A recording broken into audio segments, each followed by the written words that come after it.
Assalamualaikum warahmatullahi wabarakatuh. Kami kelompok 1 akan membahas dan mempresentasikan tentang struktur sosial dan hukum. Sebelum itu saya akan memperkenalkan kelompok 1. Yang pertama saya sendiri, Zulham Saputra. Yang kedua adalah Akmal Afatul Fakir. Yang ketiga adalah Raja Abdullah Putra Nur Iman. Yang keempat adalah Indra Pratama Putra. Yang kelima adalah Fani Safitri. Keenam, Bangkirai Putra Satria. Ketujuh, Cantika Putri Wulandari. Kedelapan, Raffi Jamil. Kesembilan, Indrawardi. Kesepuluh, Nurmansyah. 11, Melani Ivon. 12, Andri Raharja. Dan yang terakhir adalah Muhammad Iqbal Rashid. Selanjutnya dipersilakan kepada Saudara Akmal. Baiklah, dalam penjelasan dari struktur sosial hukum, kita akan membahas yang pertama adalah penghantar. Lalu yang kedua adalah kaidah-kaidah sosial dan hukum. Dan yang ketiga adalah lembaga-lembaga kemasyarakatan. Dan yang keempat adalah kelompok-kelompok sosial dan hukum. Yang kelima itu adalah lapisan-lapisan sosial atau kekuasaan dan hukum. Yang terakhir adalah kesimpulan. Untuk selanjutnya kita akan dipaparkan oleh rekan saya. Selanjutnya kita akan membahas tentang masyarakat. Masyarakat sendiri dapat ditelaah dari dua sudut, yaitu sudut struktural dan sudut dinamika. Menurut Selo Sumerjan dan Sulaiman Sumardi, sudut struktural disebut juga dengan struktur sosial. Apa itu struktur sosial? Struktur sosial adalah keseluruhan jalinan antara unsur-unsur sosial pokok, yaitu kaidah-kaidah sosial, lembaga-lembaga sosial, kelompok-kelompok, serta lapisan sosial yang ada. Sedangkan sudut dinamika menurut Jilin dan Jilin adalah apabila yang disebut proses sosial tersebut terdapat perubahan-perubahan sosial. Proses sosial sendiri adalah cara berhubungan yang dapat dilihat apabila orang perorangan dan kelompok-kelompok manusia saling bertemu dan menentukan sistem serta bentuk-bentuk hubungan tersebut. Atau apa yang akan terjadi apabila ada perubahan-perubahan yang menyebabkan goyahnya cara hidup yang telah ada. Interaksi sosial dasar dari proses sosial adalah hubungan-hubungan sosial yang dinamis yang menyangkut hubungan antara orang perorangan, kelompok-kelompok manusia, maupun antara orang perorangan dan kelompok manusia. Perubahan terkait waktu dan tempat. Assalamualaikum warahmatullahi wabarakatuh. Selamat datang kita semua. Baik, saya akan menjelaskan tentang kaidah sosial dan hukum. Sebelum saya ke materi, saya ingin menjelaskan dengan kaidah sosial, yaitu ketentuan tentang baik buruknya perilaku manusia yang mengatur tingkah laku dan perbuatan manusia di tengah kehidupan bermasyarakat dengan menentukan perangkat-perangkat aturan yang bersifat perintah, anjuran, serta larangan-larangan. Terus kaidah hukum merupakan segala peraturan yang ada yang telah dibuat secara resmi oleh pemegang kekuasaan yang sifatnya mengikat setiap orang dan memperlakukannya merupakan paksaan yang harus ditaati, dan apabila terjadi pelanggaran akan dikenakan sanksi tertentu. Itu adalah dari kaidah hukum. Di dalam kaidah sosial dan hukum mengatur tentang pola-pola berpikir manusia yang mempengaruhi sikap untuk melakukan atau tidak melakukan sesuatu, dan sikap tersebut membentuk kaidah patokannya agar hidup teratur dan pantas. Sekian dan terima kasih. Lalu di dalam kaidah-kaidah yang mengatur terdapat 3 poin di dalamnya. Yang pertama adalah pribadi manusia yang mengatur kaidah kepercayaan dan kaidah kesusilaan. Yang kedua adalah antar pribadi manusia yang mengatur kaidah kesopanan dan hukum. Yang ketiga adalah pengendalian mekanisme dan fungsinya. Setiap masyarakat memerlukan sesuatu mekanisme pengendalian sosial agar semuanya berjalan dengan tertib. Fungsi dari mekanisme pengendalian sosial yaitu untuk melaksanakan proses yang direncanakan maupun yang tidak direncanakan. Lalu ada untuk mendidik, mengajak, atau bahkan memaksa para warga masyarakat agar menyesuaikan diri dengan kaidah-kaidah dan nilai-nilai kehidupan masyarakat yang bersangkutan. Lanjutkan oleh saya, mengenai tentang perbedaan hukum dan kaidah sosial lainnya menurut para ahli.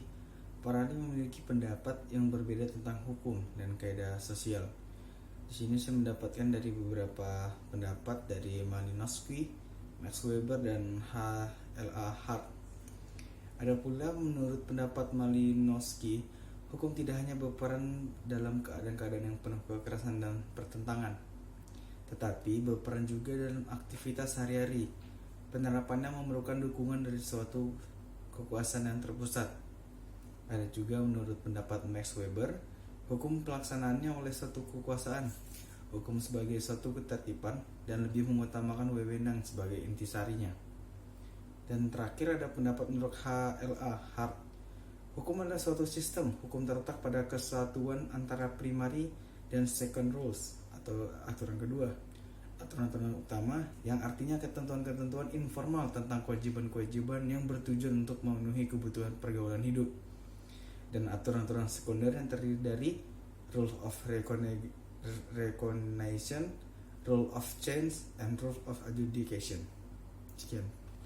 Selanjutnya ada menurut Paul Bohannan, di mana hukum adalah reinstitutionalization of norms atau pelembagaan kembali dari norma-norma yang terdiri dari aturan-aturan atau kebiasaan yang telah mengalami proses pelembagaan kembali. Nah, lembaga-lembaga hukum ini berbeda dengan lembaga-lembaga kemasyarakatan lainnya, didasari oleh dua. Yang pertama itu memberikan ketentuan tentang cara menyelesaikan perselisihan yang timbul dalam hubungannya dengan tugas-tugas kemasyarakatan lainnya. Lalu yang kedua itu hukum mencakup dua jenis aturan, yaitu hukum secara substantif dan hukum secara adjektif. Nah, pendapat yang menurut E.A. Hobel dan Carl Lewin ini juga ada, di mana hukum ini memiliki fungsi yang penting demi keutuhan masyarakat, yaitu yang pertama menetapkan hubungan antara warga masyarakat, yang kedua membuat alokasi wewenang atau otoritas atau authority, lalu yang ketiga ada disposisi masalah sengketa, dan yang terakhir menyesuaikan pola-pola hubungan dengan perubahan-perubahan kondisi kehidupan. Yang terakhir ada menurut Pospisil, di mana hukum mempunyai dasar-dasar atau yang disebut juga dengan attributes of law. Nah, attributes of law ini ada 4. Yang pertama ada atribut otoritas atau attribute of authority, yaitu peraturan hukum adalah keputusan-keputusan dari pemegang otoritas untuk menyelesaikan sengketa atau ketegangan sosial dalam masyarakat karena ada ancaman keselamatan warga masyarakat, keselamatan pemegang otoritas, atau ancaman terhadap kepentingan umum. Yang kedua ada attribute of intention of universal application. Atribut ini dimaksudkan untuk diaplikasikan secara universal, di mana keputusan-keputusan dari pemegang otoritas itu dimaksudkan sebagai keputusan-keputusan juga akan diaplikasikan terhadap peristiwa-peristiwa yang sama secara universal. Lalu yang ketiga ada attribute of obligation atau atribut obligasi, di mana keputusan dari pemegang otoritas mengandung suatu pernyataan bahwa pihak yang pertama memiliki hak untuk menagih sesuatu di pihak yang kedua. Nah, yang pihak kedua ini memiliki kewajiban untuk memenuhi hak dari pihak yang pertama. Ini dilakukan sepanjang pihak pertama dan pihak kedua selama masa hidupnya.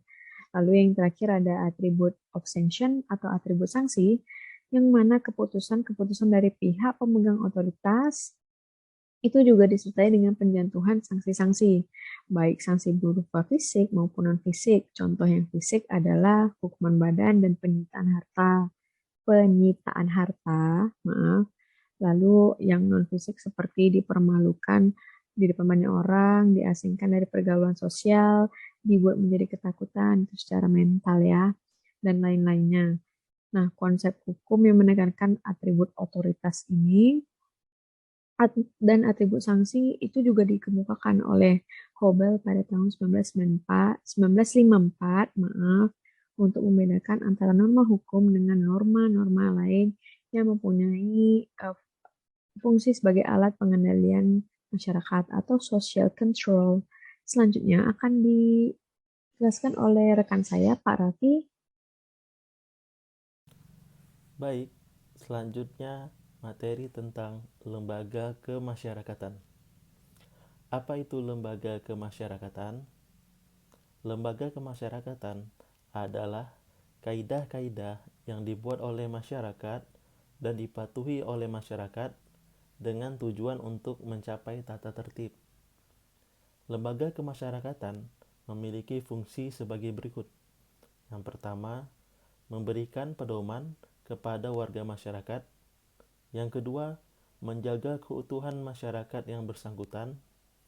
Dan yang ketiga, memberikan pegangan kepada masyarakat untuk mengadakan sistem pengendalian sosial atau social control. Selanjutnya adalah klasifikasi tipe-tipe dari lembaga kemasyarakatan menurut John Lewis Gilling. Yang pertama, Creative Institution dan Enacted Institution. Kedua, Basic Institution dan Subsidiary Institution. Ketiga, Appropriate atau Socially Sanctioned Institution dan Unsanctioned Institution. Yang keempat, General Institutions dan Restrict Institution. Dan yang terakhir, yang kelima, Operative Institution dan Regulative Institution. Baik, selanjutnya hukum itu dapat berpengaruh terhadap lembaga-lembaga kemasyarakatan apabila dipenuhinya persyaratan-persyaratan sebagai berikut. Yang pertama, sumber dari hukum tersebut mempunyai wewenang atau authority dan berwibawa atau prestigeful. Yang kedua, hukum itu harus jelas dan sah secara yuridis, filosofis, maupun sosiologis. Yang ketiga, penegak hukum dapat dijadikan teladan bagi faktor kepatuhan terhadap hukum. Jadi di sini dituntut aparat penegak hukum untuk menjadi teladan sehingga kepatuhan hukum itu dapat berjalan di tengah masyarakat. Yang keempat, yaitu diperhatikannya faktor pengendapan hukum di dalam jiwa para warga masyarakat. Yang keempat, para penegak dan pelaksana hukum merasa dirinya terikat pada hukum yang diterapkannya dan membuktikannya di dalam pola-pola perilakunya. Yang keenam, sanksi-sanksi yang positif maupun negatif dapat dipergunakan untuk menunjang pelaksanaan hukum. Dan yang terakhir, yang ketujuh, perlindungan yang efektif terhadap mereka yang terkena aturan-aturan hukum.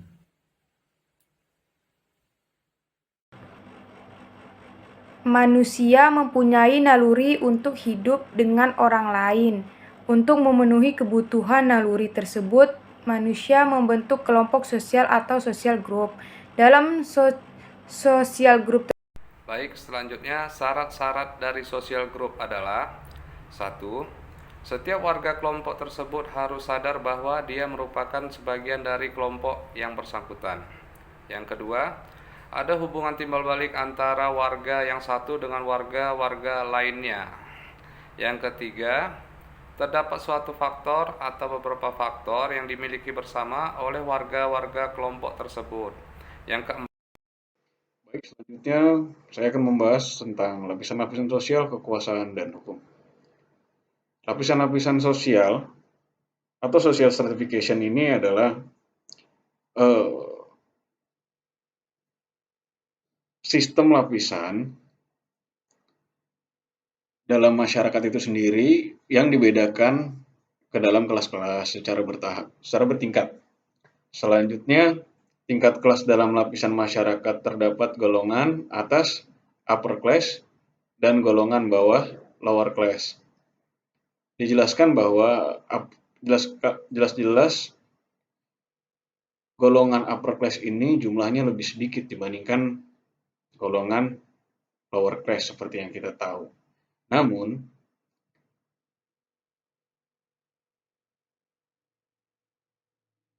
jelas-jelas upper class itu lebih memiliki kemampuan yang lebih banyak dan dianggap terpenting dalam kehidupan bermasyarakat. Upper class ini memiliki kemampuan yang lebih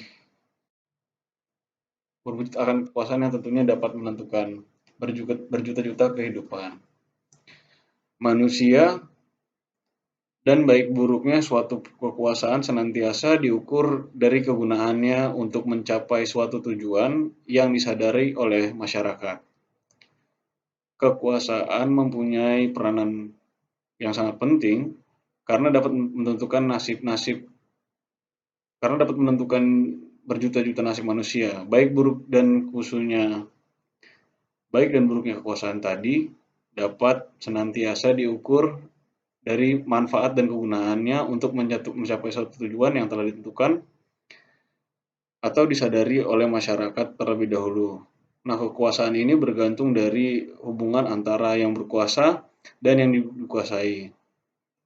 Atau dengan kata lain, antara pihak yang memiliki kemampuan untuk melancarkan pengaruh dan pihak lain yang menerima pengaruh itu dengan bila atau karena terpaksa ya.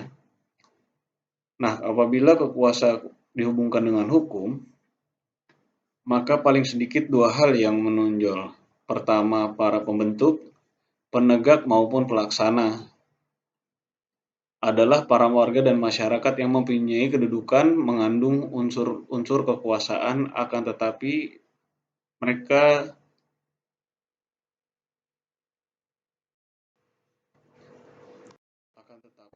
tidak dapat melakukan kekuasaannya secara sewenang-wenang ya. Karena ada batasan-batasan praktis dari penggunaan kekuasaan itu sendiri. Yang kedua, ada sistem hukum antara lain menciptakan dan merupakan hak dan kewajiban beserta kewajiban pelaksananya. Dalam hal ini dapat juga dikatakan bahwa kekuasaan dan hukum memiliki hubungan timbal balik. Di satu pihak hukum memang memiliki batas kekuasaan dan istilah di lain pihak. Kekuasaan merupakan suatu jaminan berlakunya hukum. Peran hukum di sini adalah untuk menjaga agar kekuasaan tadi tidak melakukan tindakan-tindakan yang sewenang-wenangnya dan ada batas-batasannya tentang peranannya masing-masing, dan tujuannya tidak lain untuk menciptakan keadilan. Dan hal ini tidak menepis kemungkinan bahwa pertama, semakin tinggi kedudukan seseorang dalam stratifikasi, semakin sedikit hukum yang mengaturnya. Dan yang kedua, semakin rendah kedudukan seseorang dalam stratifikasi tadi, semakin banyak pula hukum yang mengaturnya. Baik, akan saya lanjutkan sebagai kesimpulan dan penutup. Kesimpulan yang didasarkan pada kegunaan menelaah hubungan antara struktur sosial dengan hukum berdasarkan pandangan seseorang sosiologi adalah: hukum merupakan suatu lembaga kemasyarakatan fungsional dan saling mempengaruhi dan lembaga kemasyarakatan lainnya. Sedangkan berdasarkan dari pandangan ahli, hukum adalah hubungan antara struktur sosial dengan hukum, memberikan pengertian yang lebih mendalam dengan lingkungan di mana hukum itu berlaku. Baiklah, itu yang kami dapat presentasikan. Sebelumnya kami ucapkan terima kasih banyak kepada seluruh rekan-rekan mahasiswa Paralel 2021 dan yang terutama pada dosen kami, Ibu Heni Widianti SHMA. Terlebih terkurang kami mohon maaf. Wabillahi taufiq wal hidayah. Wassalamualaikum warahmatullahi wabarakatuh.